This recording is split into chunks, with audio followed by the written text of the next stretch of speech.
Welcome to the Shreveport Connection with Tommy. This video is on your Monday Night Raw results and partial superstars. As always, some breaking news from WWE and other wrestling companies, as well as like birthdays and whatever else I could find.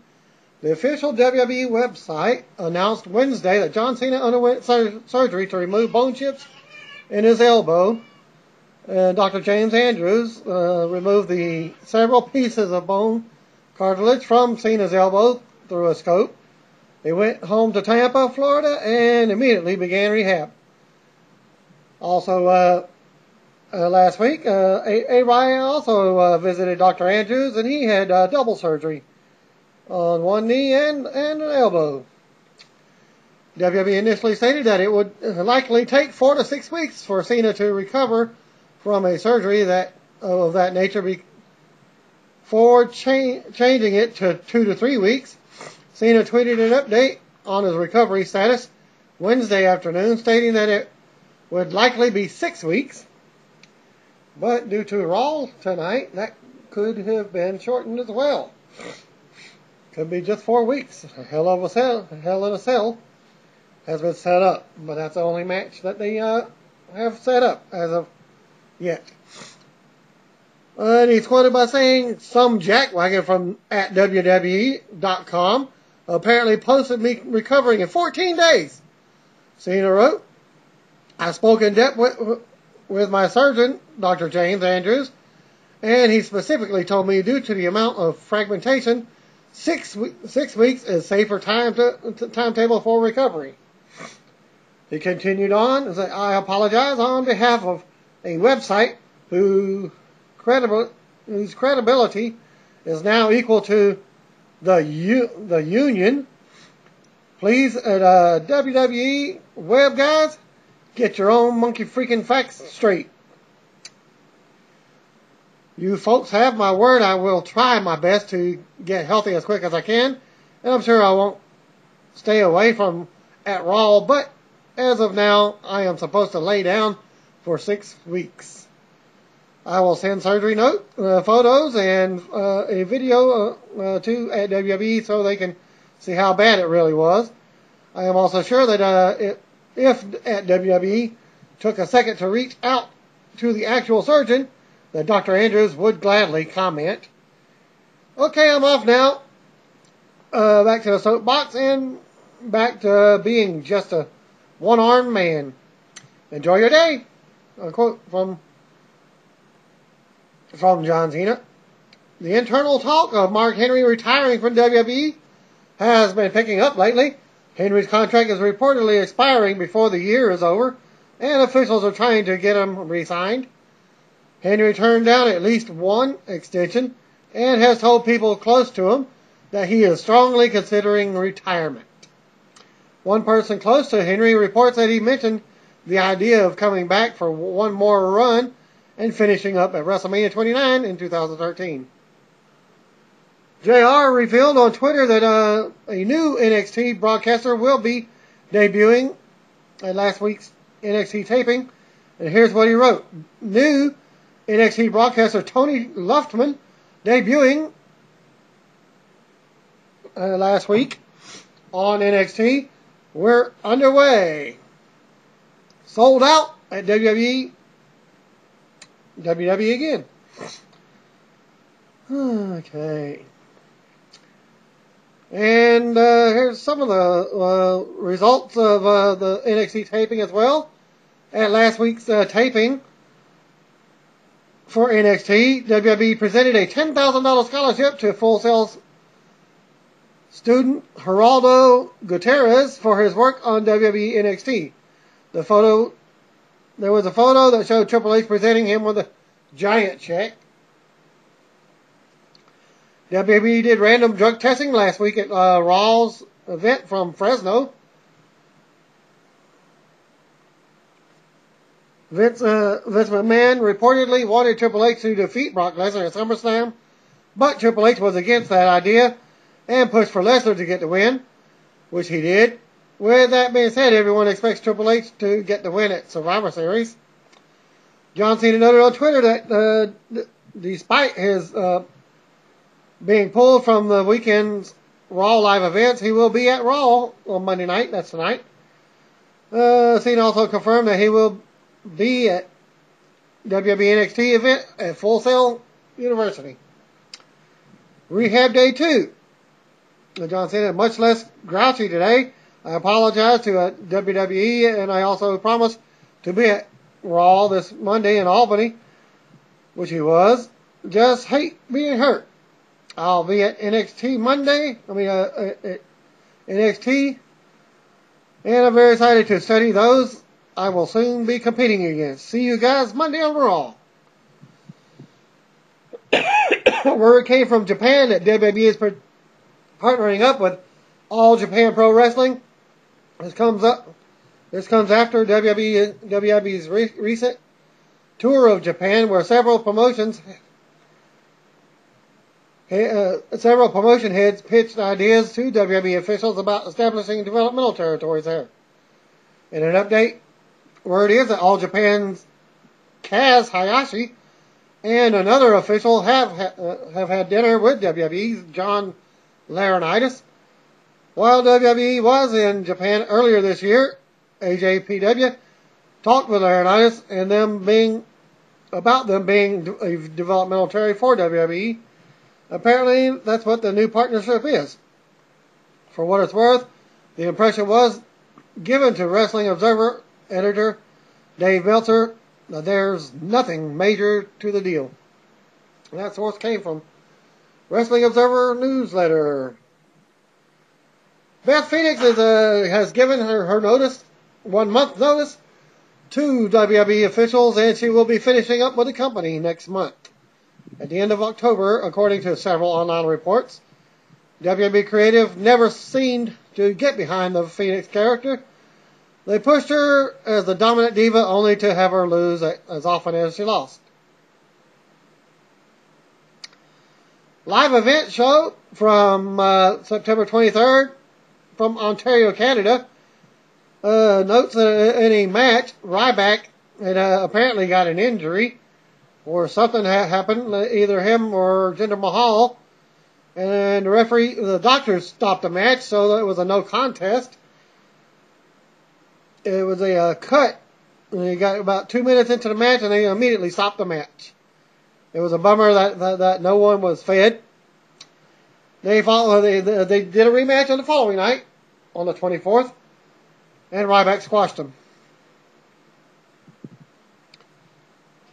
The advertiser for the dark match main event for tonight stated that it had previously listed CM Punk versus John Cena for the WWE Championship, but everybody knows that John Cena is injured, so he was removed. I'm curious to see how much people noticed that WWE had regarding Cena's injury or surgery. If the surgery was planned, then why didn't they just pull him from the live event? Advertising sooner than they did, the match was changed to champion versus champion, Sheamus versus Punk. Results will be given tomorrow night. So, and people, why don't you do like Shreveport did? Demand your money back. If you pay to pay a wrestler and he doesn't show, demand your money back. Well, the late Mark Bison Smith was born on this date, 1973. He died November 22nd, 2011 at the age of 38 due to heart complications. Independent wrestling star Matt Hardy now. He turned 38 on Sunday. He was born September 23rd, 1974. Hardy recently made his in-ring return into the Ring of Honor promotion and appears to be heading into a feud with the TV champion, Adam Cole. Retired pro wrestler Ole Anderson, a.k.a. real name Alan Rogowski, turned 70 years old on Saturday. I have been doing some research on that for quite a while and found out, yes, he's still living. He was born September 22nd, 1942. Anderson was an original member of the Four Horsemen, though he was not invited to the faction's induction into the WWE Hall of Fame. because of the grievance between Ole and Vince McMahon himself. The late Johnny Valentine, a.k.a. John Wisniewski, would have been 84 on Saturday. He was born September 22nd, 1928. He died on April 24th, 2001. He is a father of former WWE star Greg the Hammer Valentine. Also, WWE executive Stephanie McMahon Levesque turned 32 years old today, being September 24th, 1976. Stephanie continues to work as the Executive Vice President of Creative. She and Triple H have 3 daughters, Aurora Rose, Murphy Claire, and Vaughn Evelyn. And now for some results, spoilers for your superstars. Also, this report is this happened during Raw. 2 idiots jumped into the ring before Ryback hit a clothesline during his match on Raw. Of all people, Justin Roberts was the first one that jumped up and took one of the guys who made it further into the ring down and dragged him back out of the ring. Wow. Justin Roberts is a small guy compared to this guy, so he actually strong, pretty strong guy for a little bitty guy. He kept he kept him on the floor during the match until security ran over to the rescue. They kept both pinned down hard in front of the announcers table until after the finish. The two cops met security at the barricade and escorted the dumbasses out of the building. Justin Roberts, a badass? Who knew? I have a feeling he'll be offered a few drinks from his co-workers at the bar tonight. Well, this is some news on Macho Man tennis shoes. Yes, these are tennis shoes. They're what do you call it? Honoring Macho Man by. These are a type of a Jordan type of shoe that was inspired by Randy the Macho Man Savage and are legitimate. The shoes are labeled Jordan Aero Flight Macho Man. You can view the shoes at sneakerfiles.com/2011 /09 /21 /Jordan Aero Flight Macho Man. Nike doesn't make Jordan shoes, by the way. They do make Air Jordan shoes, and apparently there's a big difference, which is why the company had no knowledge of the shoes. Zim was at the tapings tonight, and he's also doing a report, and I will vouch for his report for the at least the Raw portion of it. And he states Superstars matches. Heath Slater with Jinder Mahal and Drew McIntyre defeated Yoshitatsu. Wow, 3-on-1. Slater won with a reverse DDT in about a 5-minute match. Match number 2. Ted DiBiase Jr. defeated Michael McGillicuddy. Ted DiBiase came out to the same old theme song. And the reporter asked, why wouldn't WWE have used his return to change some things about the character? The song, at least, quoted by the reporter. And now for your Raw from Albany, New York at Times Union Center. The show opened up with CM Punk already sitting in a chair in the middle of the ring. How many times have we seen this? Well, Paul Heyman was also beside him. Well, he was in the ring, Paul Heyman standing behind him. Heyman said that the show would not begin until justice was served. Heyman pointed to the screen where footage played of the tag team main event from last week that concluded with a referee counter to 3 to give John Cena a win over Punk. Heyman said the WWE Universe are all witnesses to a grand injustice. Heyman asked referee Brad Maddox to join him in the ring to apologize to the WWE Champion, admit to his mistake, and tender his resignation. Maddox walked out wearing his referee gear and also had a microphone in his ear, or earphone in his ear, I should say. Coleslaw noted that Maddox made a bad call in the main event. JR was on commentary with with coleslaw and also acknowledged it was a bad call. Finally in the ring, Maddox confessed, "I made a mistake." He said, "It was my first main event match, my first match ever on TV. I was nervous." He said he would have checked the ropes, and he apologized. Heyman said Maddox should follow up by resigning. The fans rallied behind Maddox. "I do apologize, but I can't feel," and he was interrupted. CM Punk stood up and said he doesn't care what Maddox feels unless he's ashamed. For a minute there, I thought he was going to be like The Rock. "It doesn't matter what you think." Punk said Maddox embarrassed himself and the WWE champion on his show. Punk questioned how Maddox could look at himself in the mirror and pretending to be a man. Maddox said that when Raw expanded to 3 hours, AJ called her up and said that she needed more officials. Heyman called Maddox a scab, a rookie, a replacement referee. Heyman pulled out a pair of night blinders with WWE and NFL logos. It was actually a hat. Punk said Maddox is a buffoon who was hired by the idiot general manager.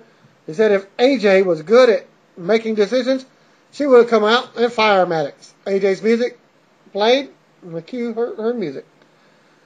You had to know that they would get on the NFL replacement referee controversy, just like last week, previously with the Saints. They ended the game with a player intercepting the ball. The play was not called dead at all. He kneeled down, and there was still like 20-something seconds in the game, and they ended it right there. Nobody even touched the player. They could have just picked up the ball and ran it in for a touchdown, even though it wouldn't have mattered. I'm just pointing my views of the referees calling that game. When the Saints couldn't even came back, even if they did pick up the ball and run it in for a touchdown. Well, back to the Raw report.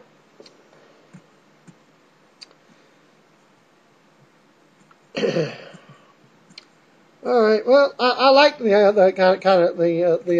way they came up with this. The tiny way that they're replaying it up fits into wrestling rather than it's being a case of creative reaching just to make a joke. Well, AJ finally makes it to the ring after a Skip to Maluma Darling dance to the ring, and told Maddox he could go on to the back. Heyman said he assumes that she was there to change the finish. She said that when you assume, it makes an ass out of you and me. She said she wasn't going to let them take her hostage. "Who in the hell do you think you are?" AJ asked. Punk fired back that he's the WWE champion. He said he's the reason AJ collects a paycheck. And all the fans were and why the fans were in the building. Punk said he knows why there's so much hostility between him and AJ, and wanted to show everyone footage aired from a couple months ago of AJ asking Punk to marry her. All right, back live in the ring, Punk looked down at AJ and laughed. He mentioned having hundreds of text messages and voicemails that AJ left him. "I'm sorry, am I embarrassing you?" mocked Punk. He told AJ to let everyone know how intimate they were behind the closed doors.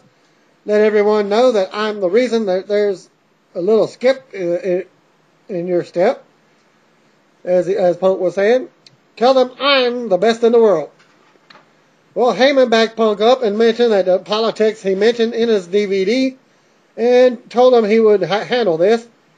Heyman dropped down to one knee and said, "Marry me, AJ." He told her that they could be the top power couple like Brad and Angelina, Bill and Hillary, and even Triple H and Stephanie. Wow, I thought they were going to blackmail her into it. The way that they were going into this.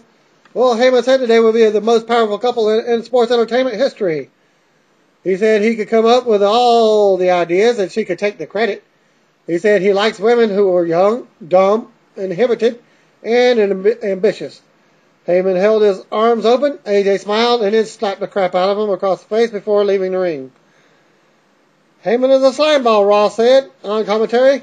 The graphic showed a still shot of Jerry Lawler receiving CPR with a mask on his face. That's an oxygen mask. And Coleslaw hypes Lawler's interview. Well, that happened during the third hour. Was this their way of driving home that AJ is a babyface, or will her character still be all over the map? Awesome heel mic from Punk, as usual, and Heyman. No one in the business is touching their heel act right now. I could have done without the shot of Lawler in that position. And my prayers are still out to you, Mr. Lawler. Backstage, Maddox was getting a pep talk from a couple of another referee. That was Scott Armstrong. When AJ entered the picture, Maddox said that he would never make that mistake again. AJ said that will never happen again because she will personally see to it that you never work in this business again. She said she doesn't like cleaning up his messes. She said she put him in the main event and he made her look like an idiot. He said he's very sorry. He stared off into space because he's like listening to his earpiece, being told what to say. I guess that kind of answered AJ's question. All over the map again.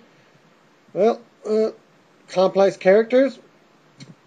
But I feel like WWE would be better off giving fans some clue as to how they should feel about AJ rather than going back and forth. Of course, there could be a bigger story at play that would explain his approach. Finally, the first match of the night. Dolph Ziggler with Miss Piggy Guerrero. Excuse me. Gotta go to the bathroom, crap. And Kofi Kingston with R-Truth. R-Truth sat down at commentary and acted with a little Jimmy was with him. He got him a little chair, and he was giving him something to drink. Well, the drink actually went on a chair, which I thought was going to be a play-up. Well, they kind of fooled me there. Vicky taunted Jimmy. R-Truth and Kofi ended up knocking a soda on her. But I was thinking it was bottled water. The referee tossed out the managers of the match. And they cut to a break with that's R-Truth and Miss Piggy Guerrero were sent to the back. And little Jimmy as well. Okay, well, they cut to the break with Kingston in control shortly into the match. Maybe like a minute. Kofi started his comeback around 7 minutes in. The crowd was well into his offense. Ziggler cut off the SOS. First attempt, but Kingston came back right after with a kick in the corner and then a springboard punch for a 2 count. Dolph hit his famous at 8 minutes 15 seconds for a near fall. Kofi came back with an SOS for a really good 2 count. Well, at 9 minutes 40 seconds in, Kofi hit the high cross body block for another strong near fall. Kofi punched the mat in frustration over not getting Ziggler, putting Ziggler away. Kofi went for the Trouble in Paradise and missed. Ziggler came back moments later and hit his finisher for the clean pin. And that match took 10 minutes 30 seconds. Well, that was they worked pretty good together. There was a botch spot in the match, whereas Kofi did actually I forgot what it was, either the drop kick or the Trouble in Paradise move. But Dolph sold it. Even JR said he almost missed, but Dolph sold it so much that it did look like he barely touched him. Obviously, these two guys do work good together. You've seen it a million times in the past, but it felt fresh because it's been so long since you've seen them. Coleslaw and Lawler did a good job of playing up the athleticism and how the match could have went either way. And Ross brought the sports feel to the match, as he always does, by stating that it will come down to which one of the wrestlers made the first mistake. Cola Ross spoke at ringside about John Cena's surgery. Ross said it was supposed to be routine, but it was like junk junkyard. Once they got inside, they said viewers would hear from Cena later on in the show. Commercial break, and had shows Saturday morning Slam hyping Santino Marella versus Heath Slater. Well, I gave the results from that like a week or two ago, and with the Miz on commentary. A SmackDown recap aired of the footage that focused on the Kane and Daniel Bryan drama. I'm the tag team champions. I'm the tag team champions. There was no shot of Edge in the footage, and even though he appeared on the show, the announcer set up a pre-tape of Daniel Bryan and Dr. Shelby at a diner. Shelby told Bryan that he set up a role-playing situation for Daniel Bryan and Kane outside the work network environment. Kane showed up wearing an apron like he was working there as a cook and asked if he could take Bryan's order. He laughed. He ordered veggies and said he'd like a tag partner who isn't a freak. Shelby said Kane is Gerald today as part of the role playing. Gerald said that they have a new cook because the old cook was annoying, so he grabbed him by the goatee and slammed him into the deep fryer.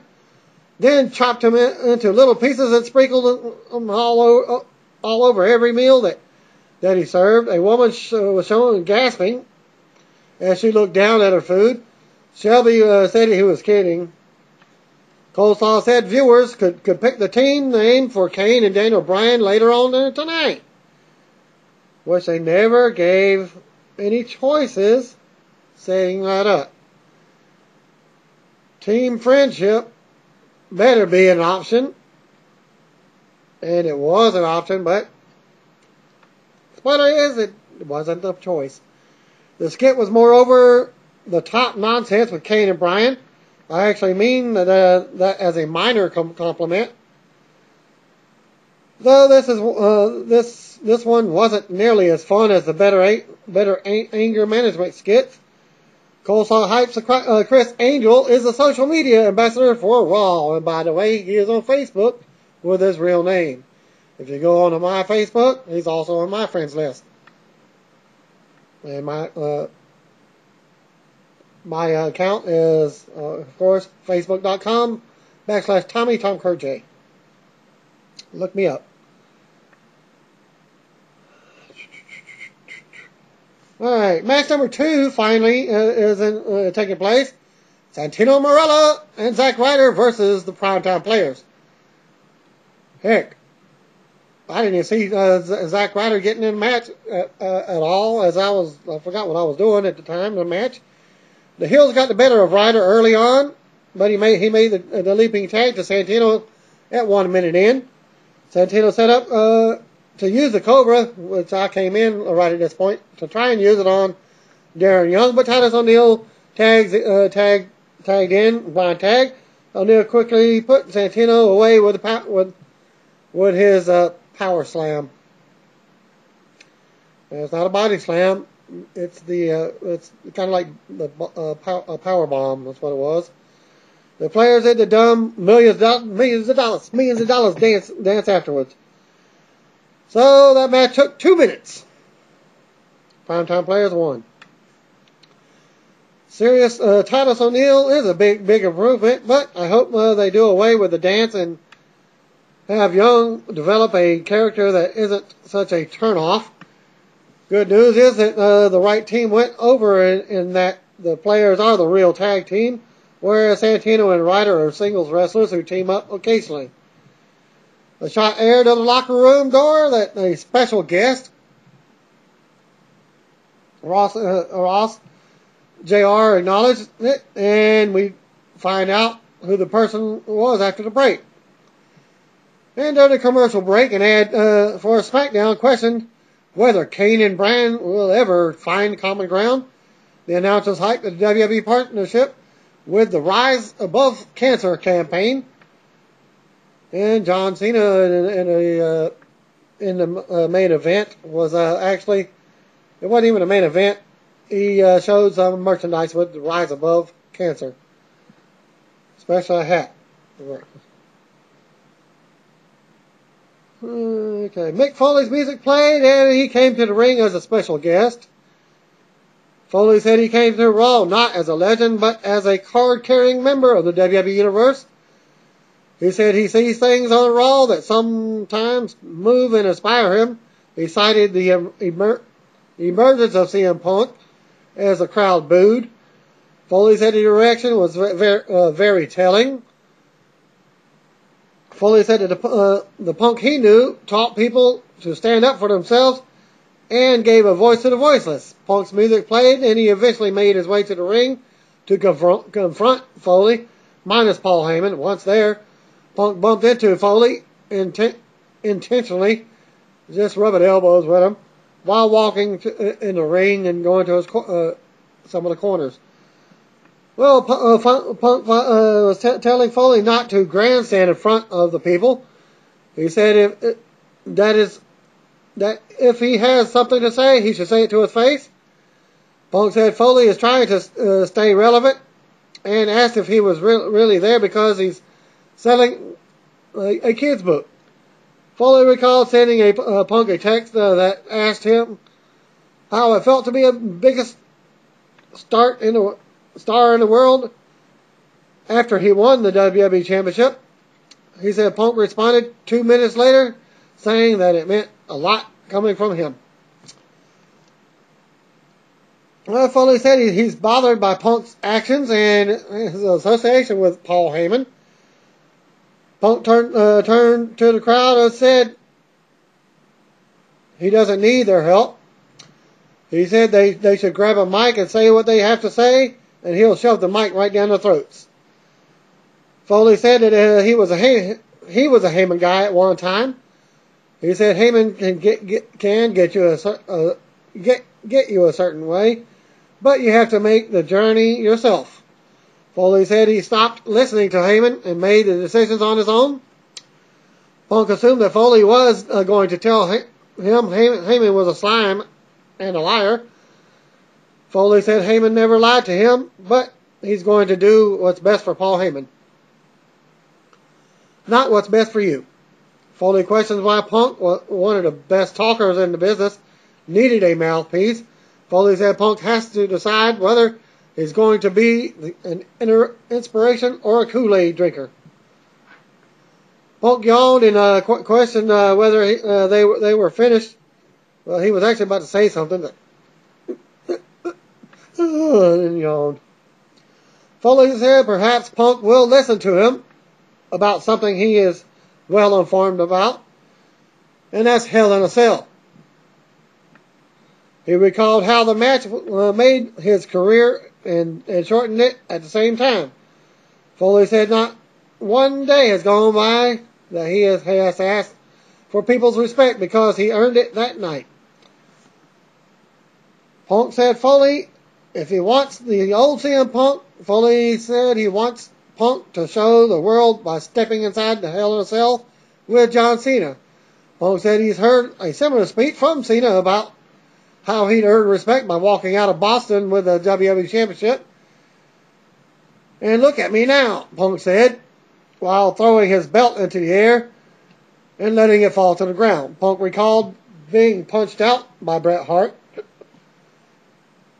He said it would be more embarrassing to attack Foley because Foley is beneath him. So what we got? We got Alberto Del Rio saying, "You're beneath me." And now we got Punk saying the same thing.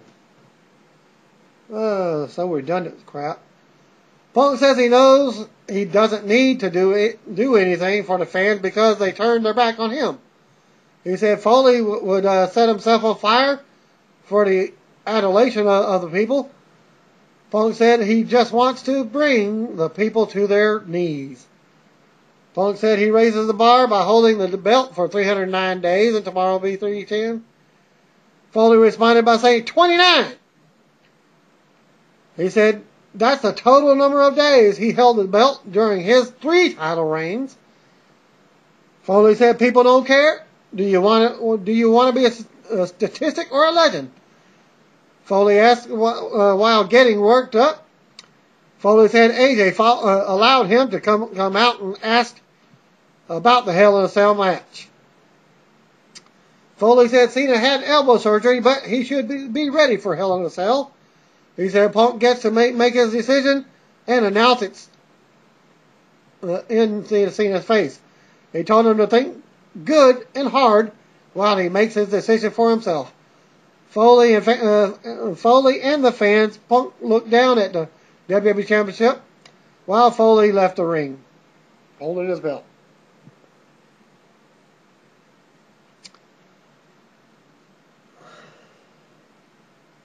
Well, that was a damn good segment. Live crowd wasn't real red hot for it, but it came off as a great at home. Punk continued to deliver the best promos in the business, and he said that an example of what Foley can do when he has something to sink his teeth into. I wish they would have backed up Foley's words with footage of his Hell in a Cell escapades, but perhaps that's no longer PG, especially with the election right around the corner. 2 months away from election time. A month and a half. 1 month away, just about. An ad aired for WWE Main Event, debuting on Ion television, starting October 3rd. The Miz made his entrance. Footage was shown of Ryback throwing furniture toward him last week. There was a three-seated couch. He just rolled it, and then rolled it out of the ring.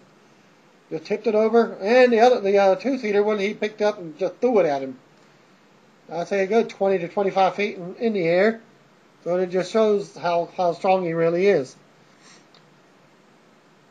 And this was my prediction. I was thinking it was a title match because they never said anything about a title being on the line or a non-title match. So I was thinking, new champion. Well, not. So we get the Miz versus Ryback in a non-title match. Ryback got the better of Miz early on. Miz fled from Ryback outside the ring. Heck, I thought he was going to leave and keep the belt by leaving the match. Then he kicked Ryback's chest as he tried to follow him back inside the ring. Miz got a 1 count after three kicks to the head. Ryback came back with a powerbomb. Well, two idiot fans and tried to enter the ring and was pounced by security. None other than Justin Roberts got one guy. Ryback went right to his finisher and hit the move for the win. And that match took 3 minutes. Announcers tried to make it seem like this was a surprising outcome. This would have been much more effective if Miz had actually won a non-title match since he won the Intercontinental title. Ryback had a gouge on his head from the cut that he received at a live event over the weekend. A doctor came to the ring and stopped the match on the spot, but Ryback got back in the ring the next day. Footage aired of Daniel Bryan and Kane eating together at the diner. They bonded over beating 8 men with chairs on SmackDown. Bryan yelled, "Yes, yes, yes," over and over, while Kane bashed the table. Mae Young was shown sitting at the corner. "I'll have what they're having. I'll have exactly what they're having." As Mae Young said as they go to commercial break.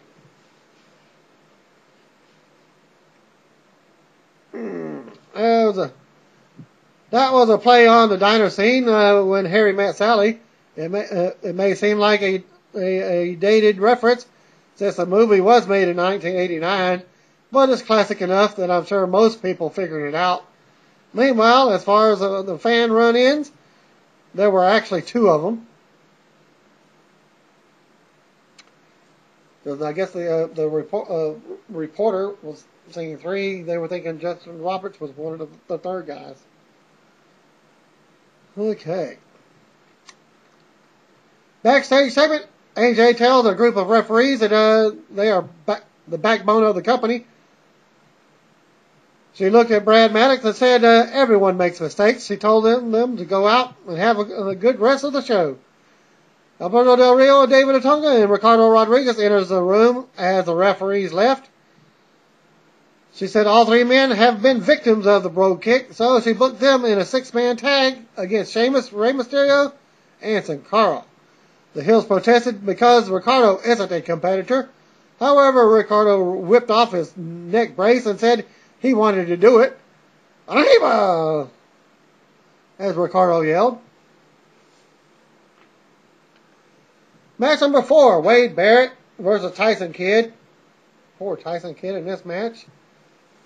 Only Barrett received a television entrance. Kidd was jumped out to a fast start, but it didn't last long. Kidd had another hope spot, but Barrett ended that with a swinging sidewalk slam, and Barrett finished him off with a.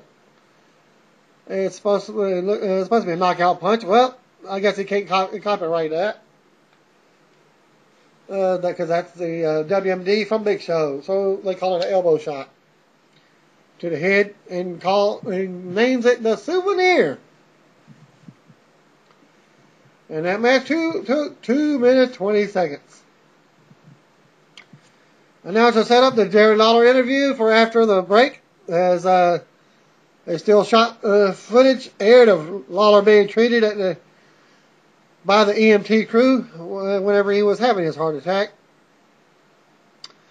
Damn, is there anything that the WWE camera crew doesn't film? Well, tacky. Michael Cole stood in the ring in face faction and said that they would attempt to go live to Memphis for an interview with Jerry King Lawler. Coleslaw ran down what happened to Lawler 2 weeks ago and said Dr. Michael Sampson told him earlier today that Lawler is so far along in his recovery, considering the traumatic events from his body went through. Coleslaw asked the fans to join him in welcoming Lawler to the show via satellite. And the King was shown on the big screen, seated on the throne in the collectibles room in his home, same as the room as the press conference he delivered last week. The fans gave Lawler a great ovation. Coleslaw said Lawler looks fantastic. Lawler noted that his voice is raspy because of the tube that he has been having down his throat. The fans applauded again when Lawler had finished speaking. Lawler said he doesn't remember a bit of his match from Raw 2 weeks ago. He said he remembers walking up in the hospital. He said he thought he and his girlfriend were still in Aruba from 2 weeks earlier. Lawler spoke about how overwhelming the fan reaction has been. He thanked the fans from the bottom of his heart. Coleslaw said the question is, will the King return on Raw? Well, Michael, let me just say first of all, it was probably just a matter of time, Lawler said. Once Raw went from 2 hours to 3 hours, I defy anyone to sit next to you for 3 hours and not have a heart attack. Lawler said he's leaving his return up to the doctors. He said he will be back as soon as they give him the green light. The fans gave Lawler another round of cheers, and a Jerry chant broke out. It's really amazing that Lawler is back on Raw, even by satellite, just 2 weeks after his heart attack. Lawler's voice doesn't seem to have improved since the press conference, but he looks great. Heel ring entrances for the 6-man tag took place. Coleslaw also noted after returning to the booth that Lawler's heart attack was the most frightening moment of his life. The babyface introductions took place, and they took another commercial break. And the 5th match of the evening, Sheamus, Rey Mysterio, and Sin Cara versus Alberto Del Rio, David Otunga, and Ricardo Railroad Mouth Rodriguez in a 6-man tag. All those introductions, yet the match was joined already in progress. Ricardo wrestled in his tux, yet took the tie off. Sin Cara roughed up Ricardo until Del Rio hit him with a shot from behind. Ricardo got in a shot of his own in a 1 count before tagging out. There was a brief Sin Cara chant as Del Rio was getting the better of him. Ricardo then removed his jacket and asked to be tagged in. Del Rio complied. Ricardo went for the mask, but Sin Cara kicked him and took him down with a Hurricane Rana. Sin Cara tried to tag Sheamus, but it wasn't his time to enter. So he pulled his hand back so that Mysterio would be tagged in instead. Oops. So I guess that was botched. Primetime players were shown watching the match backstage monitor. Darren Young still has the stupid pick in his hair. That's heat. Later, Sheamus took a hot tag from Mysterio, and he got the better of the heels. Mysterio went to the ringside and then came back later to hit the 619 on Ricardo. Sheamus tagged in. Sin Cara, who hits the swanton for the finish and the win on Ricardo. Afterwards, Sheamus dropped Otunga with a bro kick. After that was the Rey Mysterio and Sin Cara invited him to go ahead and do it. And this time, David actually got his hands in front of his face, so actually blocked the actual kick. So, nobody gets hurt in that one. So the faces get the win in 7 minutes 25 seconds. Announcers hyped that John Cena would provide an update on his elbow surgery as they go to commercial.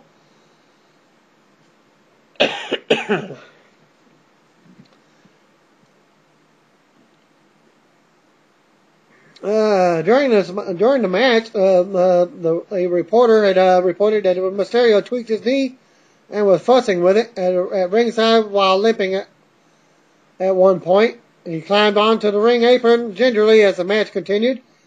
He did return to the ring and hit the 619 and stuck around for the babyface posing after the match. Back at the diner, Dr. Shelby told Kane and Bryan that they have made tremendous progress. He said it was time for one final piece of therapy. He had the waitress give them the food that the other man ordered and asked them to take one bite to walk a mile in the other man's shoes, so to speak. Role reversal. Kane stared at a leaf of lettuce while Bryan stared at a meatball. They both took small, painless bites. Well, lettuce is actually pretty good, folks. It's called a salad, which was what Kane actually had received. Shelby asked Kane how he felt. Kane let out a big burp.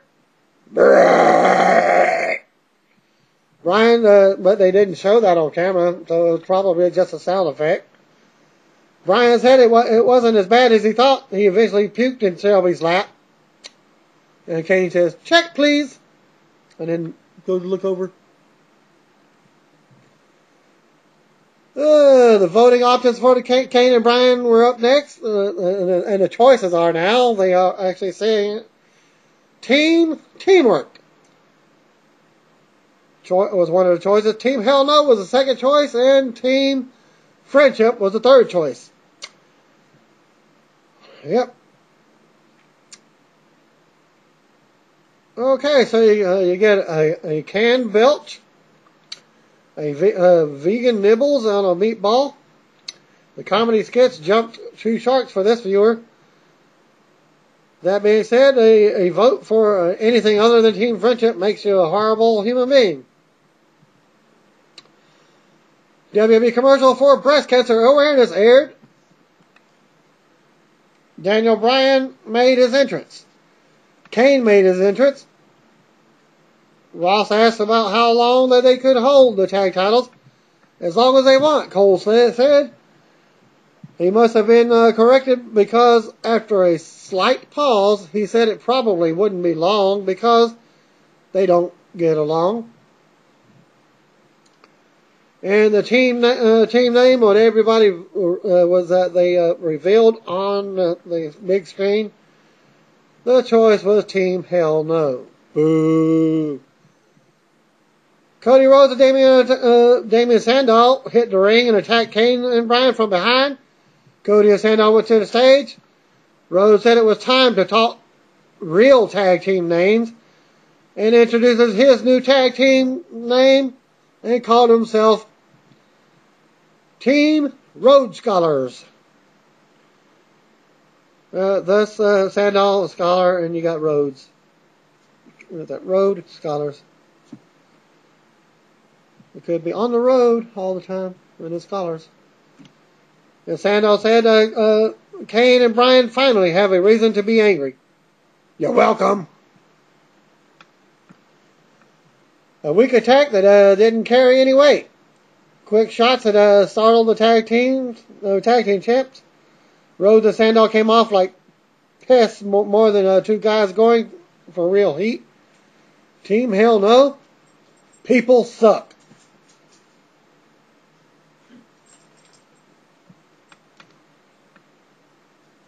Highlights aired of Paul Heyman asking AJ to marry him and eating a slap in the face for his trouble. Highlights that aired of Mick Foley and CM Punk from earlier in the show. Announcers hype John Cena's appearance for later, and they go to commercial. Match number 6. Eve and Beth defeated Alicia Fox and Layla. Beth performed a slingshot suplex on Alicia. Eve tagged herself in, and during that move, ended up getting the pinfall. And moments later, Eve and Beth defeated. That took the match 2 minutes. And after the match, Caitlyn was crutching herself on stage. Caitlyn leapt on the stage using a crutch. She couldn't see her attacker at Night of Champions, but she could see her hair. She said that the diva who attacked her at Night of Champions by security footage was a blonde. Well, during that particular, I think Eve did kind of have blondish hair a little bit. Well, Eve acted shocked and pointed the finger at Beth because she has blonde hair. Who said she didn't do anything? Eve kicked Beth and dropped her with a neck breaker into the segment. And nothing other than a crossroads.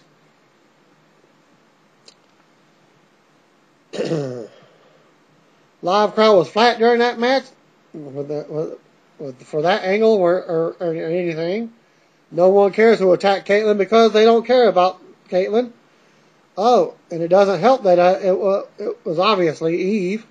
Apparently Caitlyn remembered this today because she never mentioned hair color at the pay-per-view.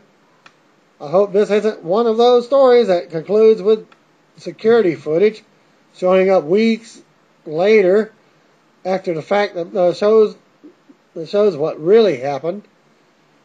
And I predicted that during that pay-per-view myself.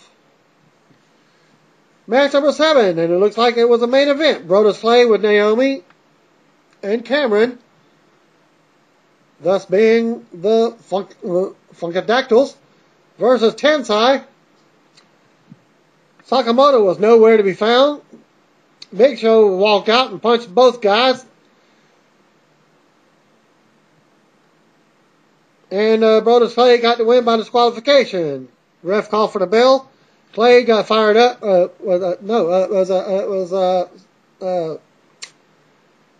He knocks out Tensai. Tensai got the win by disqualification.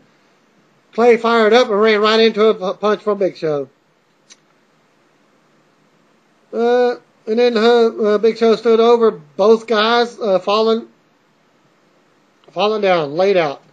And now it's just hyped John Cena for after the break. Meanwhile, the kids who attended the live events and watched Show work as a nice guy over the weekend must be so confused. No team friendship, no Sakamoto ass kicking.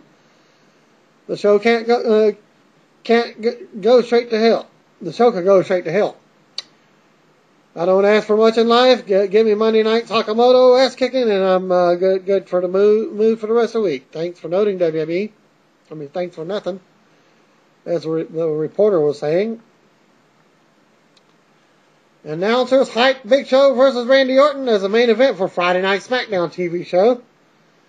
Wow, they actually advertised a main event within a show and not just a throwaway commercial that most people miss while flipping channels or in the bathroom. John Cena made his entrance to mixed reaction. He said he had his arm in a sling and had his somber face on. He didn't talk into the camera. He didn't smile. He didn't run to the ring. Once in the ring, he kept a straight face approach. though he did raise his good arm to the crowd. Cena held out the mic to soak up the mixed reaction. Cena said there are mixed emotions, as always, about him. He said he wasn't supposed to be there, but with his future in question, he wanted to personally thank the fans. Cena said that he knows those guys, while looking at the back, aren't going to like it, but he wanted to thank the fans for their help with Susan G. Corman Foundation. Cena said the people behind the charity are overwhelmed by the support of the WWE audience. He said it goes to show that people should never doubt the WWE Universe. Yes, I'm sure those guys are livid. Cena acknowledged the mixed reactions and said that it's good to hear that after the tough week he has had. Cena then apologizes to referees Chad Patton and Brad Maddox. He said Punk is a man who says he speaks the truth, yet grossly misquoted him. He said he told Punk that walking out of Night of Champions as WWE Champion would define who he is. He said ever since that Punk has turned into a different guy. He said Punk has turned into a monkey freaking son of a bee sting. Yeah, he actually said something like that. But he was always about to say mutter. I was reading them lists, and that's all I heard. Mutter. Yeah, muttering this, muttering that. Cena said he did everything he could to keep it PG, and he hopes it was okay. Cena said that they have a lot of fun on Monday nights, but every Monday is crazy because of the fans. He said that the fact that he has to sit on the bench for a couple while sitting on the bench for a couple of weeks sucks. He said he wanted to make a guarantee. Cena guaranteed that he would walk into Hell in a Cell and would fight. Cena started to get worked up, but Punk's music cuts him off. Punk and Heyman walked onto the stage. Heyman held up the WWE Championship behind Punk and held it there as if it was his, and they both walked into the ring together. Punk stopped to glare at a redheaded kid, and then teased that he was going to let a young fan slap his hand, only to pull it back. Look at the pathetic display, said one of the announcers. Punk said Cena's speech was beautiful. He said he's heard a lot of politician speeches, but he thinks Cena tops it all. And he thinks Cena should be a politician instead of being a wrestler. And he said Cena has the character assassination part down. Punk said he doesn't buy the crap that Cena shovels, but Punk says that there is only one CM Punk, and Cena knows him well because he's beaten him repeatedly. As it goes just beyond the 10 o'clock hour, Punk mentioned the WWE Championship consecutive day streak, and said he won't be defeated by a one-armed man. Cena said Punk should shut his mouth, face him at the pay-per-view, and see what happens. Punk said it's not fair, and there are others in the back who deserves a shot more than he does. Punk stopped and listened to the fans.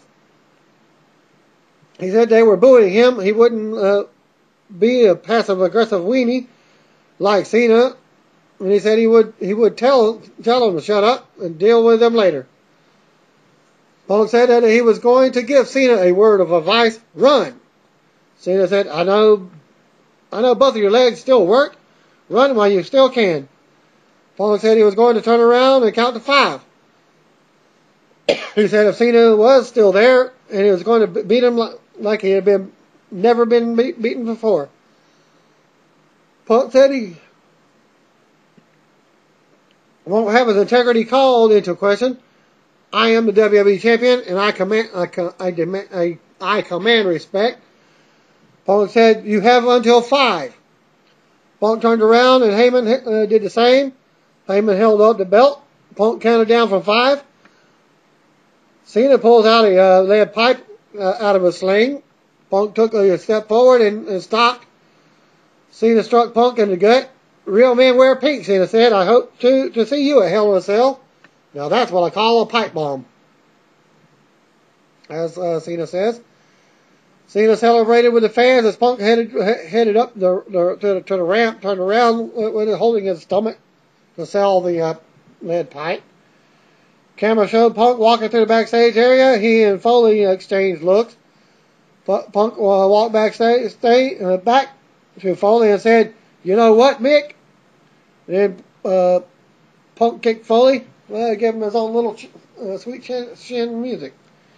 Punk started to walk away. He turned around and started to talk, only to stop in his tracks and drop his jaw. It's like, "Who you?" And Ryback was shown standing over Foley. As they cut at that point. A good final segment that continues the build up for the pay-per-view finally. Leading up for next month's pay-per-view, actually announcing it.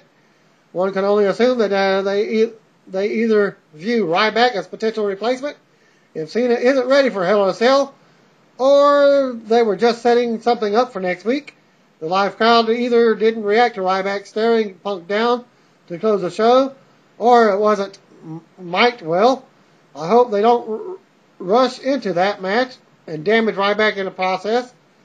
Overall, the 3-hour show continued to drag despite the fact that this episode had some killer mic work from Punk and Heyman and Foley. This was the best Mick Foley you've ever seen in a long time. Here's hoping WWE will save his appearances for when it counts rather than using him in all the cornball segments we've seen in over the years. And that ends my Raw and Superstars report for this week. Peace out. God bless.